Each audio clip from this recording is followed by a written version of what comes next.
Hi everyone. இன்றைக்கு நாம 3 English patterns வந்து பார்க்க போறோம். அது என்னன்னு சொன்னால் ஐ யூஸ் டு, ஐ ஆம் யூஸ் டு, ஐ ஆம் கெட்டிங் யூஸ் டு. இந்த 3 பேட்டர்ன்ஸுமே நம்மளோட ஹேபிட்ஸை பற்றி சொல்றதுக்கு நாம யூஸ் பண்ணுவோம். First of all, I use to drink coffee everyday. இந்த சென்டென்ஸ்ல பார்த்தோம்னு சொன்னால் உங்களுக்கு ஒரு பழக்கம் பாஸ்ட்ல வந்து இருந்திருக்கும். அது என்னன்னு சொன்னால் நீங்க ஒவ்வொரு நாளும் வந்து காஃபி குடிக்கிறது. பட் இப்போ அந்த பழக்கம் உங்கள்ட்ட இல்லாம போயிருக்கு.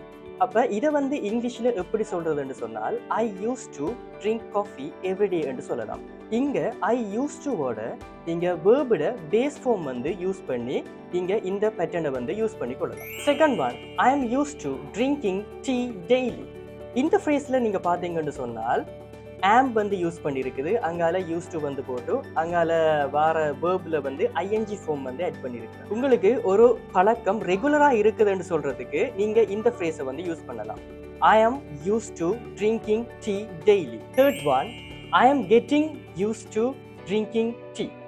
இந்த பேட்டர்னில் என்ன சொல்ல போறோம்னு சொன்னால் இது நீங்க ஒரு ஹேபிட்டை வந்து நீங்க ஃபாலோ பண்ணி கொண்டிருக்கிறீங்க. இப்பயும் நீங்க கிராஜுவலா வந்து அதை வந்து இம்ப்ரூவ் பண்ணி கொண்டிருக்கீங்க. அந்த ஹேபிட் என்று சொல்லக்குள்ள நீங்க ஐ ஆம் கெட்டிங் என்ற ஒரு பேட்டர்ன், இந்த பேட்டர்னில் ஐ ஆம் கெட்டிங் என்ற விஷயத்தை வந்து ஆட் பண்ணி கொள்ளலாம்.